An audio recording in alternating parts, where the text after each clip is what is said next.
Bonjour Marie. Je suis ravie de te retrouver aujourd'hui pour une investigation Moi aussi. sur un sujet que tu ne connais pas. Est-ce que c'est bien ça? Je ne connais pas du tout. Très bien. Alors, je rappelle le principe des investigations. Donc, plusieurs binômes dans le monde et dans des langues différentes font la même investigation sur le même sujet. Et c'est OK pour toi? C'est OK pour moi. Je te propose qu'on y aille. Installe-toi confortablement. Et dis-moi quel est le décompte dont tu as besoin. 3, ça ira. Ok, c'est parfait. Oui. Alors Frédéric, je te propose de prendre une longue et profonde respiration. Profondément longue. Et tu t'installes confortablement. Voilà. Et tu sais que tu peux changer de position à n'importe quel moment. Le principal étant que tu sois confortablement installé. Avec le 3 et avec cette longue et profonde inspiration, tu vas choisir une émotion qui te convient et qui sera comme une encre qui va te permettre de te détendre davantage dans ce décompte où chaque chiffre est un palier. Et maintenant le 2. Ce chiffre te permet d'entrer davantage à l'intérieur de toi et d'augmenter, d'amplifier ta détente. Un peu comme cet état entre le sommeil et l'éveil. Cet état qui te permet de te recentrer, de te concentrer. Exactement comme ça. Et ma voix, et uniquement ma voix, Frédéric, va t'accompagner pendant cette investigation. Comment vas-tu? Eh bien, merci. Très bien. Et maintenant, le 1.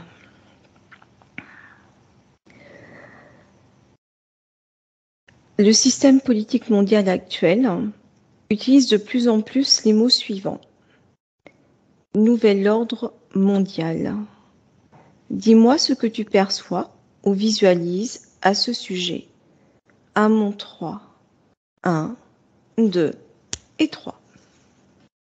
Je C'est pas t'écoute. un terme nouveau. C'est pas nouveau. C'est quelque chose qu'on nous fait croire comme nouveau, mais ça a toujours existé en fait. C'est-à-dire? Ce nouvel ordre mondial, c'est un mot qu'on emploie aujourd'hui, mais qui a toujours été d'actualité. Quelque chose qui Oh, persiste en fait. ok.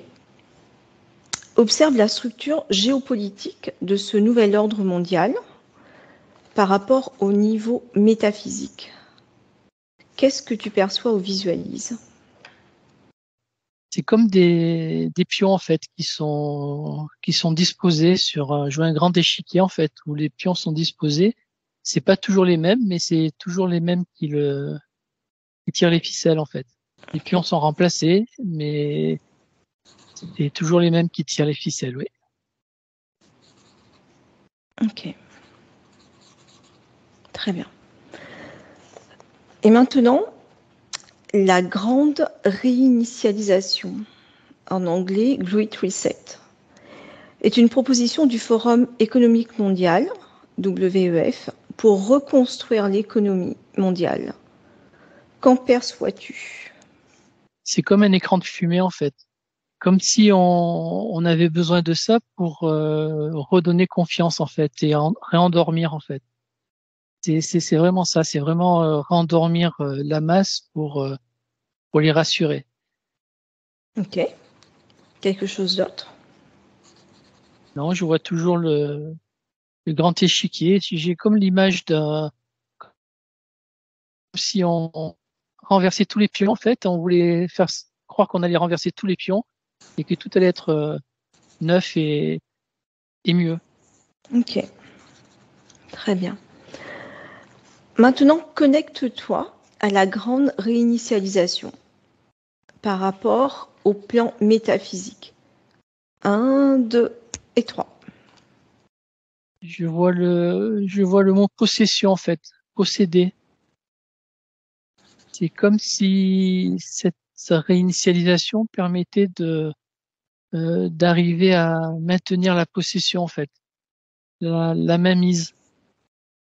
Ok. Est-ce que tu vois ou tu perçois ou autre chose? Je perçois comme un cône, en fait, qui englobe tout le système, en fait, qui maîtrise le système, en fait. Cette image d'un cône d'énergie, en fait, qui maintient tout ça. Est-ce que tu as autre chose sur cet aspect-là? Alors, ça vient de très loin, ça vient de très très loin. Je vois ce cône-là qui remonte très très haut. On aura l'occasion de revenir sur le sujet dans l'exploration libre, si tu veux bien. Connecte-toi à la CBDC, qui en fait est un type de monnaie numérique qui est émise par une banque centrale au lieu que par une banque commerciale. Et dis-moi ce que tu perçois. 1, 2 et 3. Ça fait partie du même plan, en fait. Remplacer par du neuf le vieux, mais le neuf et le vieux, en fait. C'est la même chose. C'est comme pour attirer l'attention vers autre part, en fait. Mais le but est toujours la possession, en fait. De générer l'envie de posséder, en fait. Toujours plus de richesse, toujours plus de biens matériels. Voilà, c'est ce que je vois. Ok.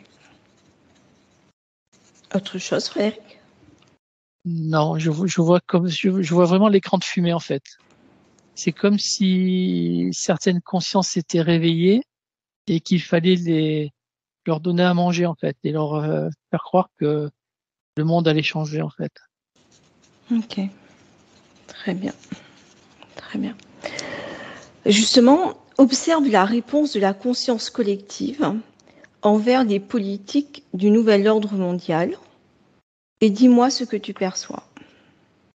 Je vois beaucoup de scepticisme, en fait, beaucoup d'interrogations et je vois beaucoup de crainte, même.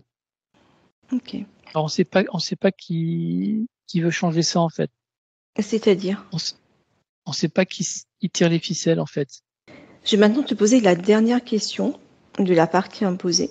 Et ensuite, je te propose de revenir sur certains points hyper intéressants dans l'exploration libre. Par rapport aux différents futurs que tu vois possibles, quelles sont les manœuvres du nouvel ordre mondial pour l'année 2024? Je vois la peur d'un effondrement des systèmes financiers. Je vois on va jouer sur cette peur, en fait. La peur que le système s'effondre complètement. Comme un mouvement de panique qui va pousser à aller dans la nouvelle voie proposée, en fait. Ok. Qui n'est pas mieux, en fait, hein, qui est contrôlée par les mêmes personnes, en fait. Est-ce que tu vois autre chose? Non.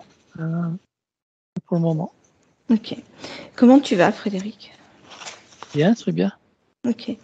Est-ce que tu veux moduler tes fréquences? Non, ça va. Elles Non? sont les modules, c'est bon. Ok, très bien. Alors, j'aimerais qu'on revienne sur les réponses que tu as données sur la première partie. Tu m'as dit que le nouvel ordre mondial n'était pas nouveau. Oui. Ça veut dire quoi exactement? Il n'est pas nouveau, il est vieux de quand alors? Oh, depuis la création du monde, il est, en fait, c'est toujours cette volonté de posséder que je vois qui régit tout, en fait, et qui est provoquée. Voilà. Provoqué par qui? Provoquée par ceux qui tirent les ficelles, ceux qui manipulent ces craintes, ces peurs. Ok. Comme s'il fallait absolument avoir plus, toujours plus, encore plus. Ok. Et celui qui a plus, c'est celui qui est à l'abri, en fait. À l'abri de quoi? À l'abri du besoin, à l'abri de... On joue sur les peurs fondamentales, en fait. Voilà, c'est ce que je vois. Pour mieux contrôler. Tu vas te représenter. Tout à l'heure, tu m'as dit ce sont les mêmes qui tirent les ficelles. Qui sont les mêmes qui tirent les ficelles et qui jouent sur les peurs fondamentales? À mon 3. 1, 2 et 3. Je vois, pas sur ce plan-là, mais sur un autre plan comme un empire draconien, en fait. C'est ça, oui. C'est des gros dragons, en fait, qui manipulent tout ça, oui. Ok. Alors, sans te faire remarquer, tu pourrais même te représenter, prendre une combinaison qui te permet de ne pas être repéré par ces consciences-là. Raconte-moi ce que tu perçois exactement. 1, 2, 3. Regarde. Écoute. Raconte-moi. C'est une organisation, en fait, chacun est responsable d'un pool de personnes qui œuvrent, en fait, qui œuvrent sur Terre, en fait, pour, ils leur servent de marionnettes, en fait. En fait, ils sont un peu partout, en fait. Comme s'ils contrôlaient le mental, en fait. Je vois vraiment comme un programme qui a été implanté, programme de voir posséder, dominer et le pouvoir. Voilà, c'est le pouvoir. Ok. Frédéric, est-ce que tu voudrais bien repérer dans les terres quelqu'un qui serait sous ce contrôle mental-là? À mon 3. 1, 2, 3. Oui. Ok. Qu'est-ce que tu peux me dire de cette personne, de cette conscience? Est-ce que c'est une conscience humaine? Oui, oui, oui, c'est une conscience humaine, Ok. c'est Et un homme de pouvoir, oui, qui est dans les affaires. ok. Et à quel niveau est-il par rapport à cette organisation dont tu m'as parlé tout à l'heure? C'est un exécutant, en fait. C'est quelqu'un c'est un pion, en fait. Ok. Un des fameux pions dont tu m'as parlé sur l'échiquier? Oui, oui, tout à Ok. fait, oui. Et sans le canaliser, comment cette organisation est entrée en contact avec lui? C'est tout, quand il était jeune, en fait, je vois quand il était jeune, à, à l'école, en fait. Ouais. Ouais, l'université. Ok. Ils enrôlent, en fait. Ok. Et qu'est-ce qu'il a gagné, lui? Et de générer cette énergie négative de pouvoir, domination, peur, crainte. C'est tout ça, en fait. Ok. Et est-ce que tu me laisserais lui Comme si, parler directement? ouais, Ok. À mon 3. 1, 2, 3. Bonjour. bonjour, Comment je dois t'appeler? moi Edouard, Édouard. Ok. Édouard, qu'est-ce que tu fais? il y a des affaires. Ok. Des affaires pour qui? Et pour moi, Ok. Est-ce que tu es satisfait de ce que tu fais? oui, bien sûr. Ok. Qu'est-ce que ça t'apporte? De la richesse, du pouvoir, du bien-être, pour moi et ma famille. Ok. Et tu travailles pour qui exactement? Pour moi, je t'ai dit, Pour toi? Il y a quelqu'un d'autre qui te donne des ordres? Ou vraiment Non, pour c'est toi? moi le boss. C'est toi le boss, hein? Ok. Comment tu vois ton avenir, hein? Je me développe, Mhm. augmente mon patrimoine Ok. immobilier pour assurer les générations futures. Ok. Et ça te plaît? Ben oui, à qui ça plairait pas? Je sais pas, je te demande. Je suis très curieuse. Comment ça t'est venu, cette idée? Faire des affaires. Ouais. Je suis fait pour ça. J'ai toujours été fait pour ça. Ok. À mon avis, il y a ceux qui investissent et qui réussissent, c'est ceux qui végètent. Moi, je suis pas de ceux qui végètent. Ok. Ok. Dis-moi, je voulais te proposer quelque chose, hein. Est-ce que tu veux bien ouvrir une fenêtre sur le futur et regarder quelle sera ta vie en maintenant ces conditions-là? Ça te dit? Ouais. Juste pour voir. 1, 2 et 3. Alors, Oui. Et je vois que je me développe et que je suis toujours aussi puissant. ok. Et à quel prix? Beaucoup de travail Hmm, et j'aime ça. ouais. Et si tu effaces le plan physique, hein, qu'est-ce que tu vois? C'est sombre. Ah, vraiment? Je vois comme l'univers en fait. Ok. Qu'est-ce que ça génère chez toi? On fait partie de l'univers. Si on enlève le monde physique, peut-être que c'est ce qu'on voit. Ok. Mais tu disais que c'était sombre, hein. Oui, parce qu'il y a on voit moins de lumière. Ok. Et ça te convient comme ça?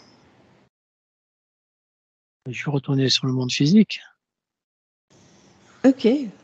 là où je peux dominer. D'accord. C'est important pour toi de dominer. C'est important d'avoir du pouvoir, oui. Ça te permet de faire quoi, le pouvoir? Dans la vie, si t'as pas de pouvoir, t'as pas de levier, t'as pas de. C'est dit, il y a ceux qui ont du pouvoir et ceux qui n'en ont pas. Moi, je Ok. préfère faire partie de ceux qui en ont. Ok. Comme beaucoup de personnes aimeraient être à ma place, Tu crois? je suis sûr. Qu'est-ce qui te fait dire ça? Qui n'aimerait pas avoir ce que j'ai? Je sais pas. Je te remercie de ce temps que tu as voulu m'accorder. Merci. Au revoir. Frédéric déconnecte. Déconnecte. Frédéric, Oui, ça ouais, va? c'est bon. Qu'est-ce que Ça va. ça fait de canaliser Édouard?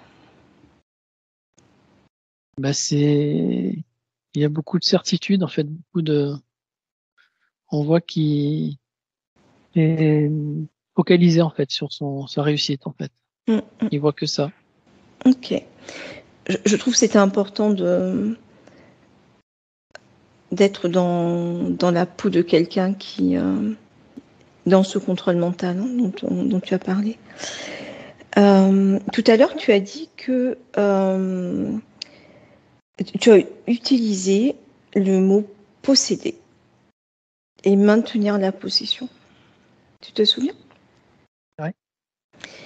Et tu as aussi parlé d'un cône d'énergie qui englobe tout le système.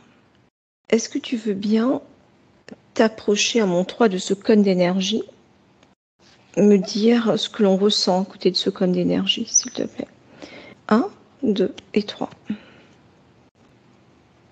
En fait, c'est pas vraiment un cône, en fait. C'est comme c'est des liens qui relient, en fait, ces pions à, à cet empire, là, draconien, là, ouais, c'est ça. C'est des liens, en fait, comme des programmes, en fait, qui sont maintenus par ce flux, en fait.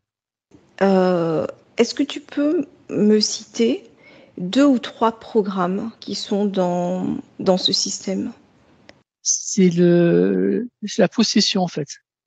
C'est posséder, posséder, posséder. Je vois vraiment, euh, c'est comme si on dupliquait un programme de possession, en fait, de ce besoin d'avoir toujours plus de matériel et de richesse, en fait, Ok. et de pouvoir. C'est vraiment ça. Dis-moi si j'ai bien compris. Tout à l'heure, tu disais que c'était remplacer du vieux avec du neuf, mais le neuf était vieux.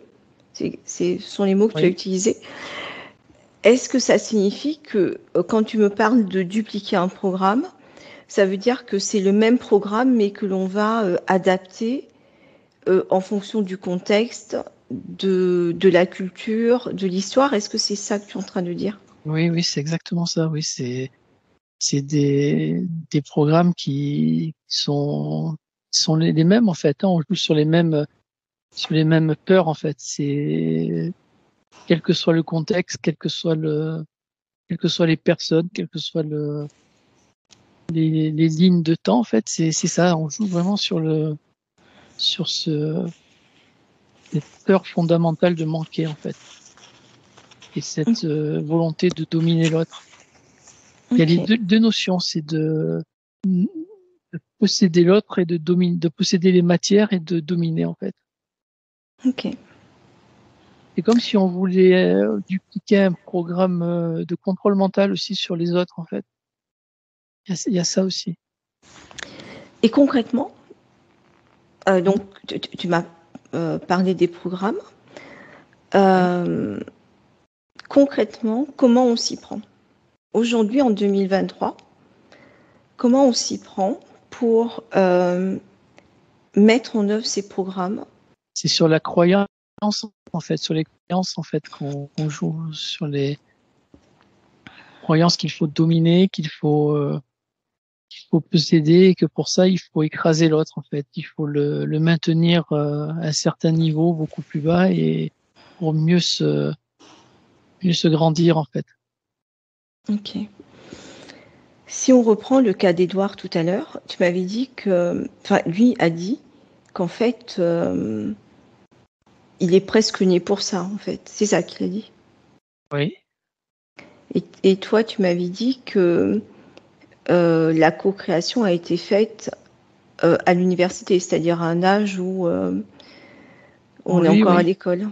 C'était pour lui, chaque cas est unique, en fait. Ok, Le mode opératoire, c'est le recrutement, mais ça dépend des pions, justement. Je vois le mot inflation. J'ai joué sur l'inflation. À présent, l'inflation s'accélère, en fait. Tout devient plus cher. Tout. C'est comme si ceux qui possédaient tout, ben, ça leur fait pas grand-chose, en fait, hein, mais ceux qui possèdent pas grand-chose, ben, ils sont écrasés, encore plus écrasés. est-ce que, on a encore un petit peu de temps, est-ce que tu pourrais trouver dans les terres une conscience qui, à la différence d'Édouard, à un moment, a pris conscience du contrôle mental? À mon 3. 1, 2 et 3. Ouais. Ok. Euh, Assure-toi de ses intentions avant de te connecter. C'est bon. Ok, très bien. Qu'est-ce que tu peux me dire de cette conscience-là? C'est une femme, en fait, et elle, elle a complètement changé de vie, en fait. Ok. C'est une conscience humaine. Oui. Ok. Oui. Qui est Oui. incarnée. Oui. Ok. Est-ce que tu me laisserais lui parler directement? Ouais. Alors avant, demande-lui si on peut passer un petit peu de temps avec elle. Elle dit oui. Ok, très bien. On l'appelle comment? Elle s'appelle Elsa. Elsa. Très bien.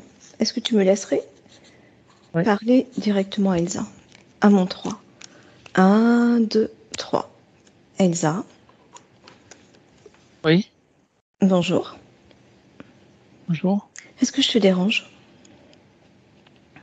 Non, pas plus que ça. Pas plus que ça? Ok. Dis-moi, Frédéric m'a dit que tu avais complètement changé de vie. Oui, C'est vrai? oui. Qu'est-ce que tu faisais avant et qu'est-ce que tu fais maintenant? Une avocate d'affaires, Ok. Et un aujourd'hui? gros cabinet. Aujourd'hui, je suis historienne. Je j'étudie l'histoire, ce qui me plaît. Ok. Et qu'est-ce qui t'a fait changer d'orientation? L'injustice. Tu veux bien m'en dire un peu plus? Ouais, j'ai j'ai remporté beaucoup d'affaires, pour mon cabinet et à un moment donné, je me suis dit que c'était pas juste parce qu'on défendait des personnes puissantes en fait qui étaient très très riches et qui grâce à leur argent, ils pouvaient se payer des grands cabinets d'avocats et j'ai vu plusieurs cas où nous avons gagné mais on n'aurait pas dû gagner en fait. Ok. Tu te souviens du moment où tu as eu ce déclic? Oui, c'était en 2003. Ok. Et qu'est-ce qui s'est passé exactement? C'était une affaire de viol Ok. dans un grand cabinet de fiscaliste en fait. Qu'est-ce que tu t'es dit à ce moment-là? Je me suis mis à la place de cette femme. On a traîné dans la boue, on a sali en fait, simplement pour innocenter ce gros porc en fait. Ok. Et qu'est-ce que tu as sacrifié pour changer de vie? Du coup, on a essayé de me salir aussi, mais c'est vrai que je suis plus avocate, Et mais qu'est-ce c'est que pas tu as grave. gagné? Qu'est-ce que tu as gagné? La confiance, C'est quoi la conscience? c'est de pouvoir dire non, faire ce qui est juste, ce qui nous paraît juste. Ça implique de gagner moins d'argent. Oui, Et il y a différentes façons de gagner sa vie. Sa vie, c'est pas que l'argent, c'est pas, on peut se perdre dans l'argent, dans le luxe et je dis pas que c'est pas agréable, hein, je dis simplement que ça fait pas tout. On peut pas sacrifier notre humanité pour de l'argent. ok. Merci beaucoup, Elsa, pour ce moment passé ensemble. Je te Merci. souhaite de faire de très très belles créations. Frédéric déconnecte. Déconnecte.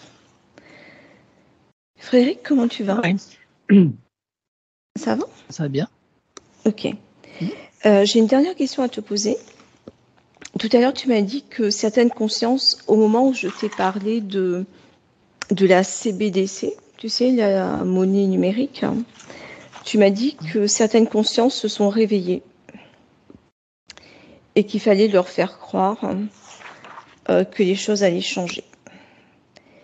Qu'est-ce que tu voulais dire exactement? Est-ce que tu as un événement particulier sur le réveil des consciences?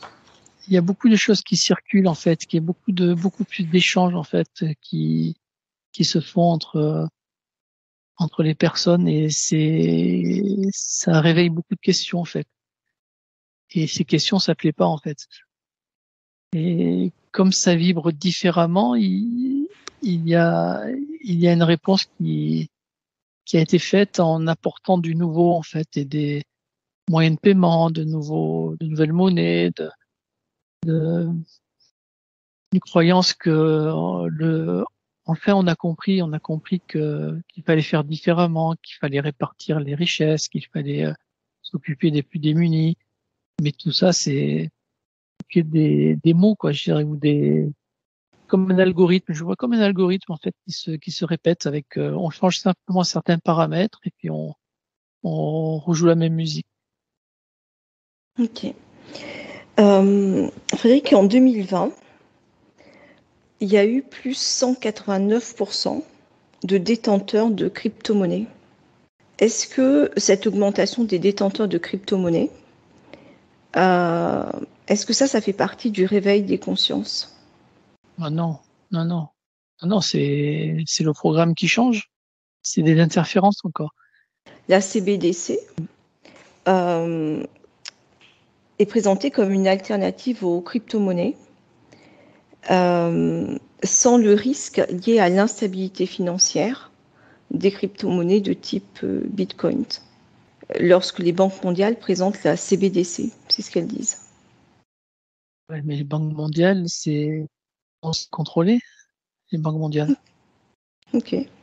Je vois vraiment il y a ceux qui contrôlent le système et ceux qui sont en marge du système, ce sont les mêmes en fait. Ils sont contrôlés de la même façon.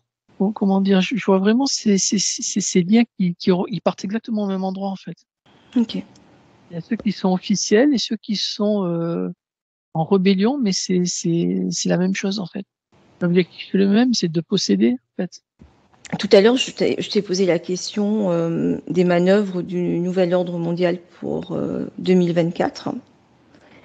Est-ce que dans tous les potentiels, est-ce qu'il y a un scénario qui serait positif pour l'humanité? Justement, le réveil de certaines consciences, ne serait-ce que limiter les injustices sociales en fait et le scénario positif, c'est vraiment le scénario de répartition des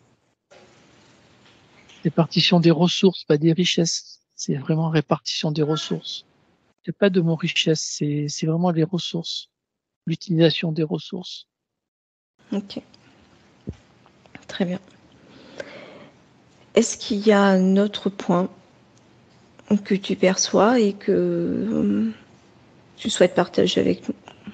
Je vois en même temps des programmes liés en fait de guerre en fait. Voilà, c'est ça. Qui sont liés à ça, au pouvoir aussi.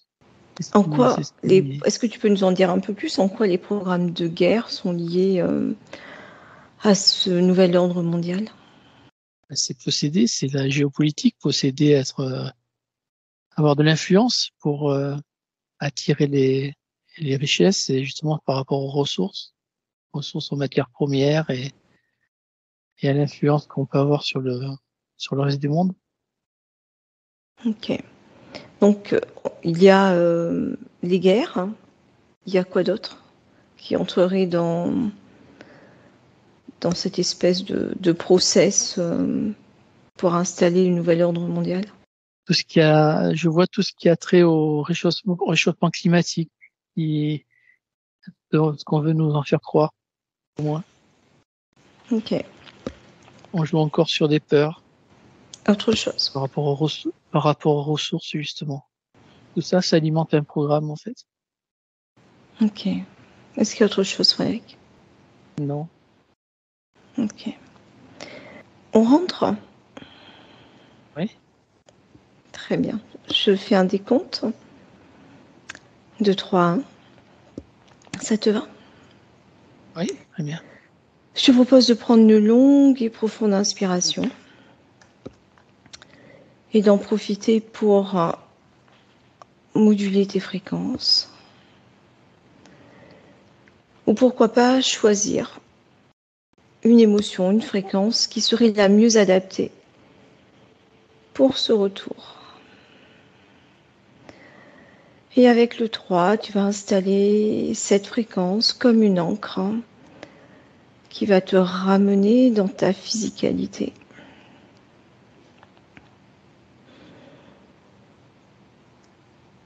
Et cette fréquence va te permettre d'installer une détente, te déconnecter de tout et de tous, de toutes les consciences rencontrées pendant ce voyage, de toutes les situations, et te rapprocher de ton corps physique qui est confortablement installé. Avec le 2, d'ailleurs, tu prends contact avec lui et tu peux justement t'étirer de cette manière-là, faire revenir l'énergie dans tes bras, dans tes mains, Voilà. Prendre de nouveau une longue et profonde inspiration, totalement déconnecté, et revenir ici et maintenant en 2023. Ça va, Frédéric? Ouais, ça va.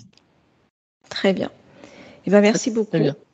pour cette investigation Merci à toi. et j'espère te retrouver bientôt pour une nouvelle investigation. Avec grand plaisir. À bientôt, Frédéric. Merci Marie. Au Au revoir. revoir. Benvenuto a questo nuovo video di Disclosures. Oggi parliamo della cosiddetta sessione di ipnosi investigativa. In realtà non esiste una sessione di ipnosi investigativa. Non che non si possa fare investigazione di ipnosi, però è che non esiste una sola sessione di ipnosi per dire si è fatta investigazione, per prendere quell'informazione come buona. Perché? Sappiamo intanto che l'informazione che arriva in ipnosi è molto contaminata. La percentuale di inquinamento dell'informazione è altissima. Pensate a questa informazione che viaggia per tantissime dimensioni, attraversa densità, passa per coscienze che volontariamente o involontariamente possono distorcerla. E poi arriva infine alla persona che sta in ipnosi, che ha una coscienza, ha una mente, ha un'esperienza e interpreta questa informazione secondo la sua struttura mentale, secondo le sue credenze, che per quanto si possa essere più o meno liberi mentalmente, liberi pensatori, sempre c'è una parte subliminale che interpreta in base all'educazione ricevuta, alla cultura e perché no, anche tutte le esperienze di esistenze passate che ancora lasciano un segno in noi. Per capirci, è come se dovessimo parlare con un'altra persona immersi nell'acqua, a qualche metro di distanza, cercando di utilizzare un mezzo, che è quello della corda vocale, che è fatto per produrre suoni da trasmettere nell'aria. Noi stiamo utilizzando questo strumento per far passare un'onda sonora nell'acqua o in un liquido. Chiaramente il suono viene completamente distorto, sempre ammesso che sia per il nostro corpo facile e non difficoltoso poterlo fare senza avere dei problemi come ingurgitare acqua o eccetera. Ma non solo. Supponiamo che per questo tipo di comunicazione utilizziamo anche due lingue diverse, per esempio un italiano e un russo o un giapponese. Per quanto possiamo anche interpretare il labiale, non possiamo capire quello che ci sta dicendo, perché la lingua è diversa. La lingua, diciamo, da dove parte l'informazione a dove arriva è completamente diversa, il codice, il linguaggio è diverso. Ma possiamo anche cercare di capirci attraverso i gesti, attraverso le espressioni facciali. Per quanto sia ipoteticamente facile poterlo fare sott'acqua, però non dobbiamo dimenticare che l'acqua non è l'aria e può distorcere l'immagine, ma non solo. Dobbiamo anche pensare che l'altra persona, che parla un'altra lingua, che viene da un'altra cultura, potrebbe interpretare i segnali che noi interpretiamo come X in Y. Per noi un sì è abbassare la testa dall'alto verso il basso, per esempio, sì, e il no da sinistra verso destra, no. In alcuni paesi orientali, come le Filippine credo o qualcun altro, utilizzano esattamente gli stessi segni, ma al contrario. No, sì. Immaginate due persone di queste due culture che stanno cercando di comunicare in maniera così difficoltosa e alla fine non gli rimane altro che interpretare il linguaggio corporale. Sì, che per l'altro invece no. Cosa voglio dire con questo esempio estremo? Che l'informazione da dove parte a dove arriva viene completamente deformata. Non sappiamo esattamente quale percentuale perché ogni situazione è a sé stante, però la percentuale di inquinamento di distorsione, di contaminazione di questa informazione è assolutamente alto. Quindi fare una sessione investigativa, mettere una persona in ipnosi e chiedere di Tizio Caio Sempronio di una situazione o chiedere certi dati è assolutamente controproducente, è assolutamente inutile. Quindi vi chiederete cosa fate allora voi quando fate ipnosi, quando fate delle domande, quando cercate delle risposte e con queste informazioni che vi arrivano lavorate sulla situazione esoterica del cliente. Beh, non facciamo altro che recuperare questa informazione solamente per arrivare al problema del cliente e poi lavorarci. Quindi il valore dell'informazione non è quello di un'istruzione, quello di memorizzare dei dati e di prenderli per buoni, ma è un veicolo di movimento, di trasporto verso la causa del problema per poi lavorarci. Quindi lo scopo di questo tipo di informazione che si prende dalla singola sessione è completamente un altro. Come si fa quindi? Investigazione in ipnosi. Il lavoro non è semplice, il lavoro è lungo, difficoltoso, stancante. È necessario farlo anche in squadra perché bisogna moltiplicare il numero di sessioni da fare e una sola persona potrebbe farlo soltanto in un tempo estremamente largo. Noi abbiamo delle informazioni che prendiamo ormai per buone, ci lavoriamo, danno dei risultati e quindi per noi sono buone.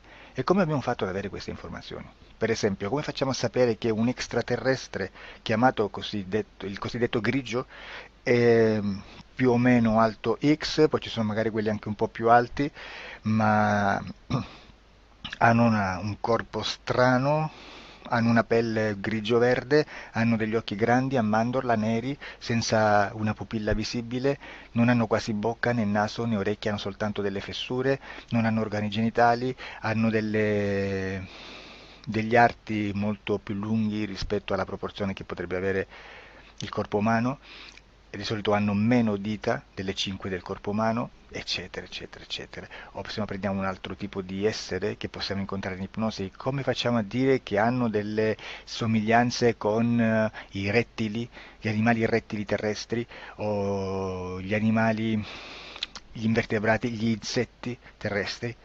Perché? Perché siamo sicuri di questa informazione e ci lavoriamo e quando ci arriva la prendiamo già per buona, nonostante sia anch'essa contaminata.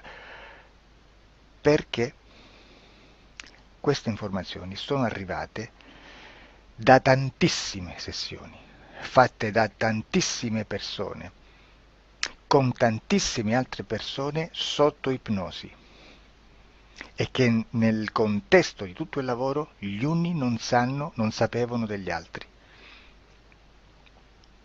Questo dato può essere più o meno rilevante, sempre c'è contaminazione e quindi possiamo prendere per buono anche un gruppo di lavoro dove l'uno possa sapere dell'altro. Ci potrebbe essere una contaminazione del contesto di quel gruppo di lavoro, ma si aggiunge semplicemente una piccola percentuale di questa contaminazione a già la grande che esiste. Non è così impossibile lavorarci. Da tutte queste sessioni, da questo grande numero di sessioni, migliaia, diciamo migliaia, noi prendiamo solamente quell'informazione che è uguale a tutte, che è in comune a tutte, o a quasi, perché magari qualcuna ci potrebbe essere niente in comune per una fortissima contaminazione, perché no? Ma dobbiamo prendere una stragrande maggioranza, proporzionalmente abnorme rispetto a quello che potrebbe essere un minimo di scartabile,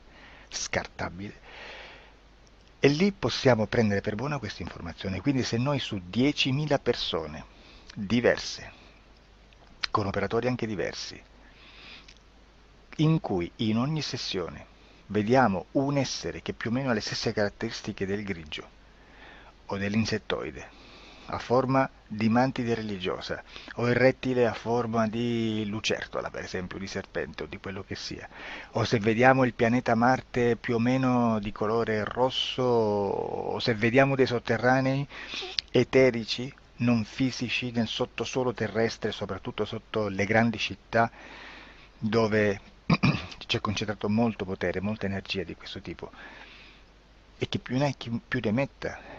Se vediamo degli impianti che hanno certi tipi di funzioni, certi tipi di forme in certe parti del corpo, e questa informazione la ritroviamo tutta o quasi in tutte le sessioni fatte, eseguite, realizzate da tanti anni a questa parte, significa che quella è una informazione affidabile. E vi posso garantire che stiamo parlando di una percentuale bassissima. Su un 100% staremo, credo, forse più in basso di un 3, di un 2-3%. Immaginate, tutto il resto è spazzatura, è informazione spazzatura. Sì, spazzatura.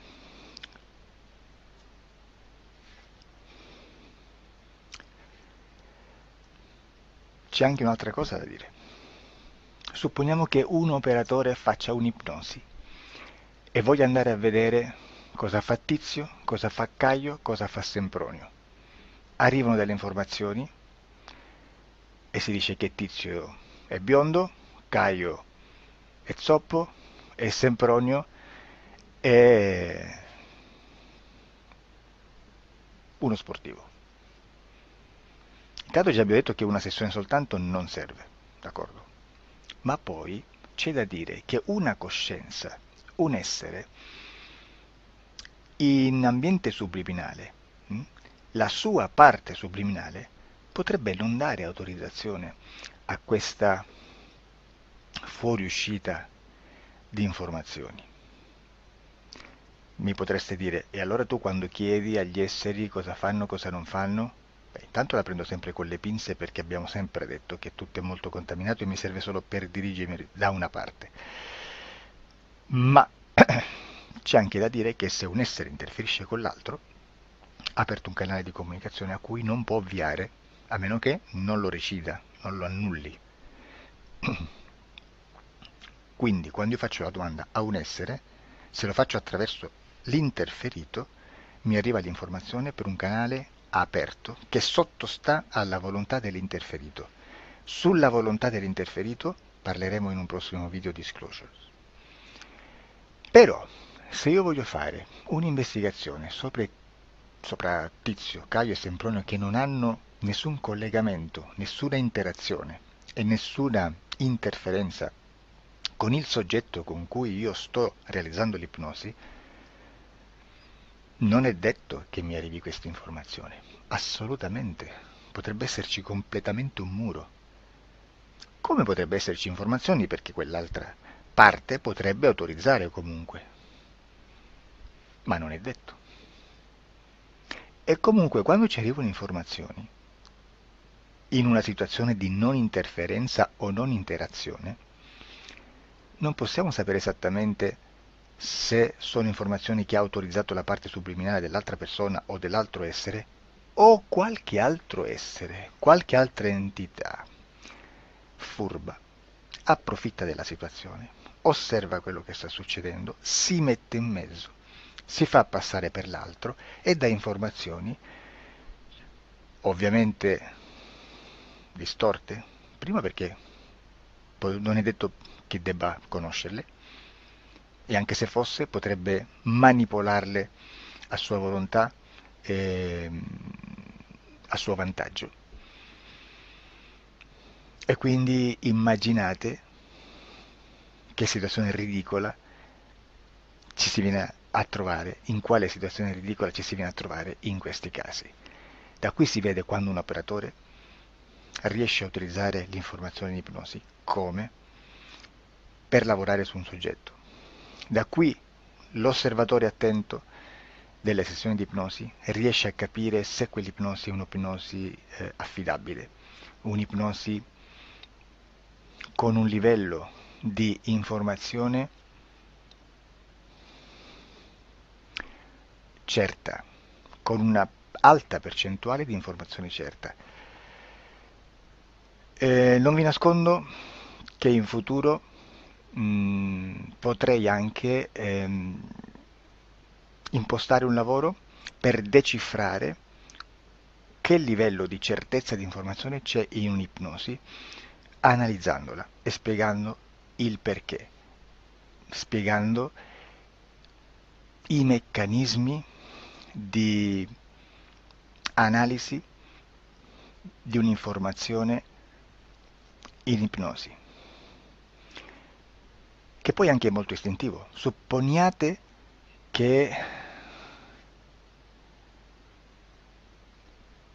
che dobbiamo cercare un'informazione su internet, per esempio un fatto di cronaca. Voi preferite mettervi su un sito ufficiale? A caso.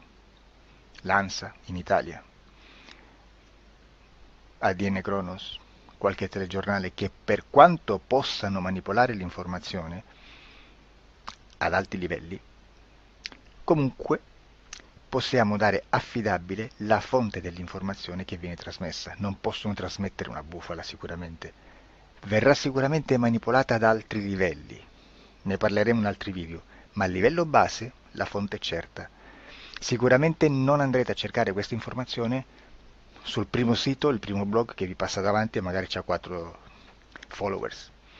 Perché? Perché non vi dà nessuna garanzia della certezza della fonte.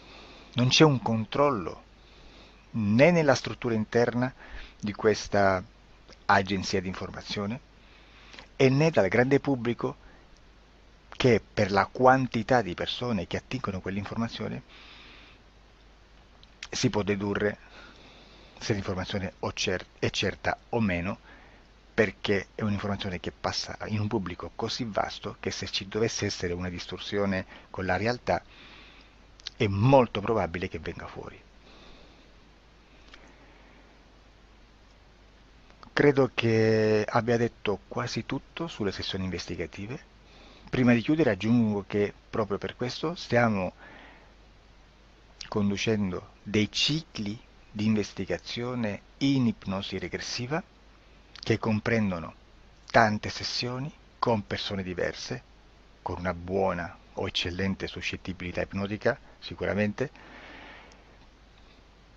per poter indagare su spazi ristretti su alcuni temi. Perché dico spazi ristretti? Perché se andiamo a prendere eventi grandi nel tempo, nello spazio, storici, parlare di qualcosa di molto generico implica una quantità di sessioni abnorme. Immaginate se dovessimo fare una sessione investigativa sui buchi neri, quanta informazione ci sarebbe e quante informazioni da filtrare. Sarebbe quasi impossibile farlo in questa maniera. Ma se noi riduciamo lo spazio di investigazione, se noi prendiamo per esempio, investighiamo sulla pedofilia nella Chiesa Cattolica, ecco, se già restringiamo il campo d'azione è molto più facile che possiamo attingere informazioni affidabili, presuntamente affidabili, con un numero di sessioni sicuramente alte, ma ridotte rispetto ad altri tipi di sessioni molto più generiche, su temi molto più generici. Quindi per fare anche delle investigazioni su temi molto generici bisogna suddividerli in temi, in dettagli, per poi alla fine, quando tutta l'informazione è stata filtrata ed è stata dedotta l'informazione comune, si possono mettere insieme per cominciare a costruire il quadro, mettere insieme tutti i puzzles. Questo è il vero senso dell'informazione in ipnosi, quando si fa ipnosi investigativa. La sessione per risolvere una problematica, un problema, con una presunta origine esoterica di un cliente, di una persona, è un'altra cosa, sono altri metodi, altre tecniche e l'informazione si usa in un'altra maniera, ha un altro scopo. Grazie, ci vediamo al prossimo video. Disclosure. Ciao.